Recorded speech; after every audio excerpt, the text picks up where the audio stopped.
Boa noite a todos, nossos irmãos, encarnados e desencarnados, frequentadores ou não aqui da Sociedade Espírita Paz e Amor.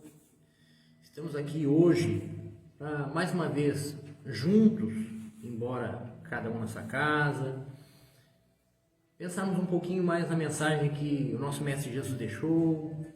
É a oportunidade também que nós fazemos a fluidificação da água, das fotos e pertences.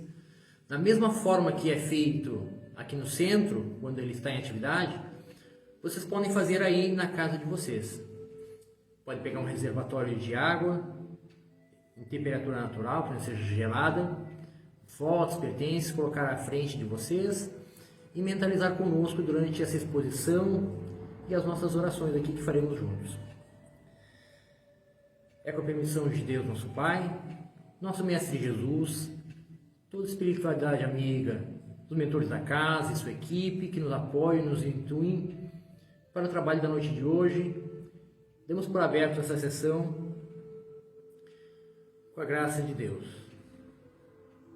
Pai, que estás nos céus, santificado seja o vosso nome, venha a nós o vosso reino, seja feita a vossa vontade, assim na terra como é feito nos céus. O pão nosso de cada dia dai-nos hoje.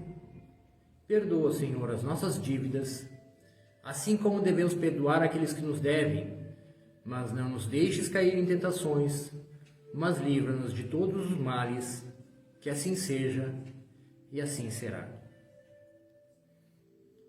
Eu trabalhei essa noite, após essa oração, se dá uma exposição do Evangelho segundo o Espiritismo, e no final, juntos, faremos a fluidificação da água, fotos e pertences, tanto presente aqui como na casa dos senhores.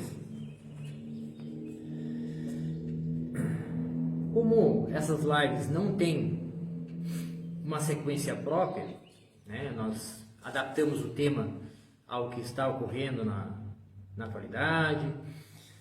Desta vez, quando convidado, eu escolhi abrir o Evangelho segundo o Espiritismo ao acaso. E caiu no capítulo 10. Bem-aventurados os que são misericordiosos. Instrução dos Espíritos. No subtítulo, é permitido repreender o outro, notar as imperfeições do outro, ou divulgar o mal do outro? Na questão de 19 fala assim: ninguém sendo perfeito, seguir-se-á que ninguém tem direito de repreender o outro. Seria uma pergunta mais ou menos assim: se nenhum de nós é perfeito, nós não podemos repreender o outro, ou não? A resposta dos Espíritos aqui é a seguinte: certamente não é essa a conclusão a ser tirada. Porquanto cada um de vós deve trabalhar pelo progresso de todos, e sobretudo aquele cuja tutela vos foi confiada. Por isso mesmo, deveis fazê-lo com moderação, para um fim útil, e não com mais das vezes com prazer de denegrir. Neste último, a repreensão é a maldade, no primeiro é o dever que a caridade manda que seja praticado. Ou seja, aqui a pergunta é a seguinte: se nós não somos perfeitos, né, nós podemos criticar o outro? Ele fala que sim, desde que seja uma crítica útil, uma crítica construtiva, não aquela crítica para denegrir, aquela crítica para enfiar o dedo na ferida, e sim aquela questão da caridade, como ele fala aqui. Porque imagina você ter um amigo, um ente querido, um familiar, e você vê essa pessoa se equivocando, e você não vai alertar essa pessoa que ela está se equivocando? Se uma pessoa que você quer bem está caminhando em direção a um buraco, a um precipício, você não vai gritar para ela: olha, você vai cair? Então a resposta aqui é uma resposta bem concisa, bem simples, até porque quem dita essas respostas aqui é o espírito São Luís, em Paris, 1860. Eu tive curiosidade de ver quem foi São Luís. São Luís foi Luís IX, rei da França, que esteve entre nós mais ou menos 270, quando ele desencarnou. Era uma pessoa muito religiosa, muito justa e com muitas pessoas ao seu comando. E devotado também a tomar muitas decisões, a julgar muito. E aqui ele fala muito sobre a questão do julgamento, né? Na questão 20, Kardec pergunta assim, já que nós sabemos agora que não é uma máxima o fato de nós não sermos perfeitos observar o defeito do outro, ele pergunta assim, será repreensível notar-se as imperfeições do outro quando daí nenhum proveito possa se tirar para ele, ou uma vez que não sejam divulgadas? Tudo depende da intenção. De certo, ninguém é defeso de ver o mal, quando ele existe. Fora mesmo inconveniente ver por toda parte só o bem. Semelhante ilusão prejudicaria o progresso. Então imagina, aqui ele não fala sobre a questão de ver ou não ver o mal do outro. Até porque ele fala mais na frente que nós vermos o mal é uma questão natural. Porque o mal está no mundo. Lembrando que nós estamos num planeta de provas e expiações. Então, existem muitas coisas que não são tão boas assim, que podem ser repreendidas ou corrigidas. O que ele fala aqui é a questão da divulgação. Será que eu deveria divulgar ou não? E ele fala mais ainda uma coisa interessante, que o que é mais inconveniente é ver só o bem por toda parte, porque isso impede o progresso. Então, muitas vezes nós vemos amigos nossos, ou até mesmo nós mesmos nos encontramos nessa situação, onde nós, eu só vejo coisa boa, eu só vejo bem, o mal eu não quero ver. O que é de errado eu ignoro. Não, peraí. Como é que nós vamos aprender, nem que seja por observação, para que nós também não pratiquemos esse mal amanhã ou depois?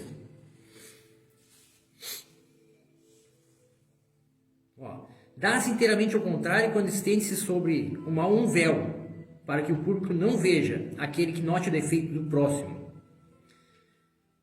Faça seu proveito pessoal. Isso é para exercitar o que evita e evitar o que reprova no outro, que é o que eu falei agora há pouco. Imagina, eu vejo o outro fazendo algo que, nossa, não foi legal essa atitude.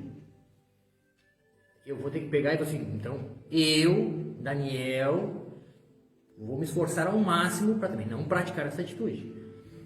É uma questão de observação, não é necessária a divulgação ou não. Tá? É questão de observação. Agora, se a gente realmente só ignorar, amanhã depois, acidentalmente, nós estaremos praticando também. E a questão 21, que é a terceira orientação, a terceira pergunta que esse Espírito nos dá, foi perguntado a ele assim: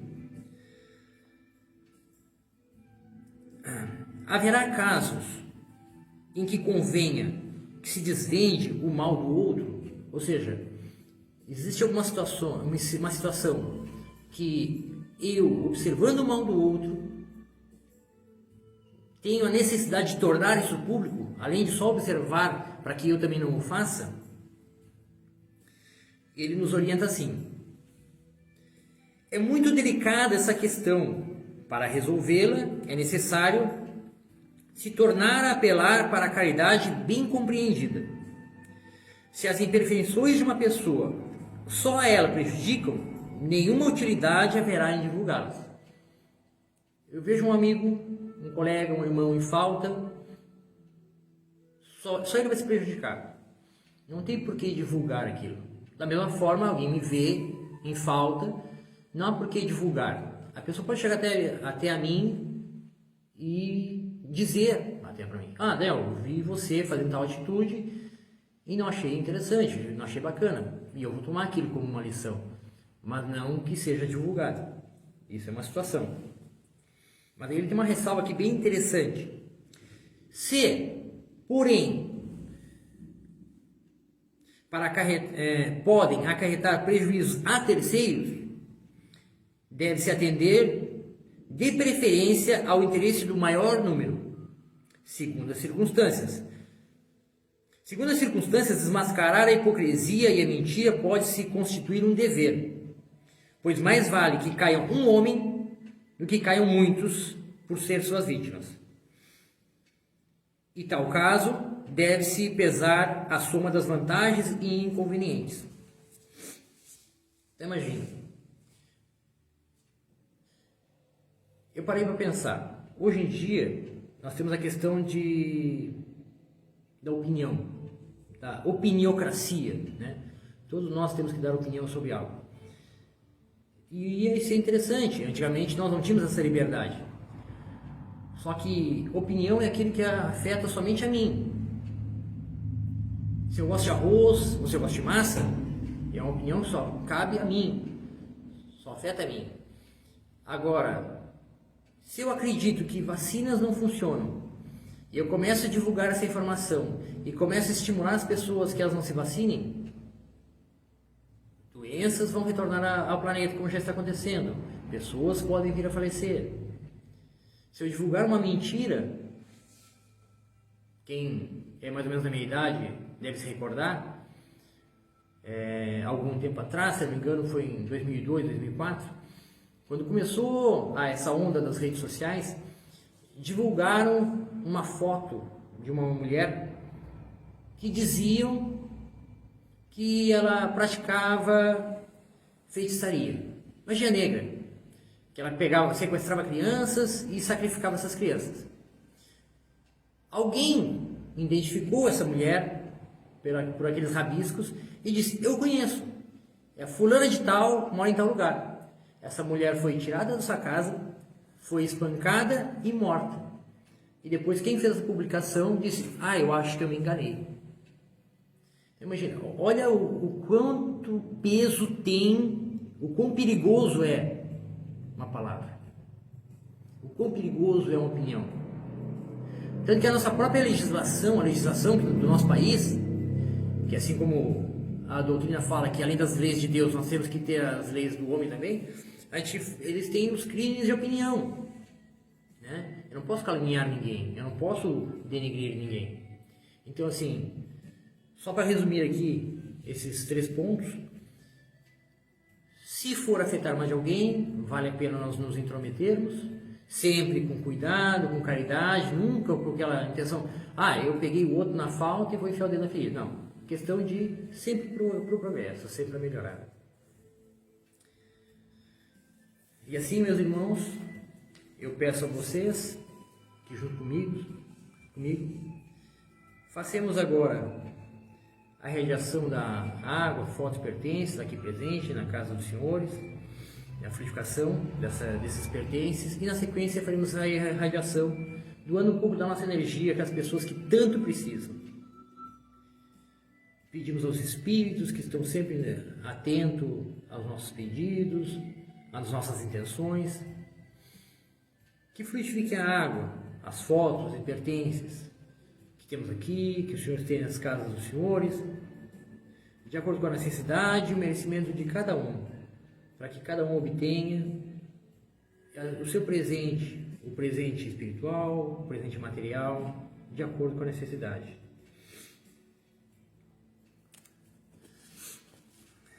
E agora é aquele momento que nós doamos um pouco da nossa energia às pessoas que realmente precisam, um pouco menos alentadas do que nós.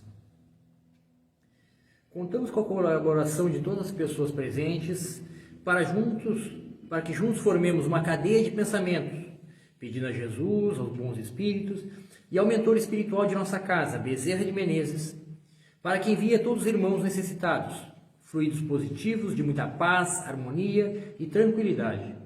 Pedimos por nossas famílias, vizinhos, pelas crianças abandonadas, pelos doentes, que Deus os cubra com seu divino manto.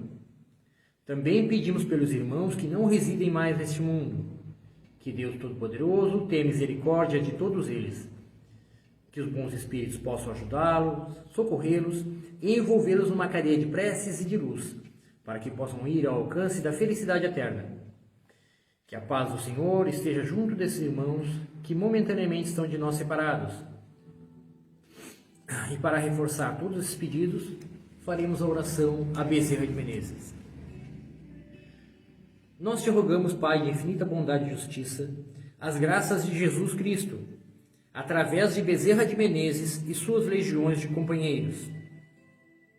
Que eles nos assistam, Senhor, consolando os aflitos, curando aqueles que se tornem merecedores, confortando aqueles que tiverem suas provas e expiações a passar, esclarecendo os que desejarem conhecer a verdade e assistindo a todos quanto apelam a teu infinito amor. Jesus, divino portador da graça e da verdade, estende tuas mãos dadivosas em socorro daqueles que te reconhecem o dispenseiro fiel e prudente. Faze o divino modelo, através de tuas legiões consoladoras, de teus santos espíritos, a fim de que a fé se eleve, a esperança aumente, a bondade se expanda e o amor triunfe sobre todas as coisas. Bezerra de Menezes, apóstolo do bem e da paz, amigo dos humildes e dos enfermos, movimente suas falanges amigas em benefício daqueles que sofrem, sejam males físicos ou espirituais. Santos Espíritos, dignos obreiros do Senhor, derramai as graças e as curas sobre a humanidade sofredora, a fim de que as criaturas se tornem amigas da paz e do conhecimento, da harmonia e do perdão, semeando pelo mundo os divinos exemplos de Jesus Cristo. Que assim seja e assim será.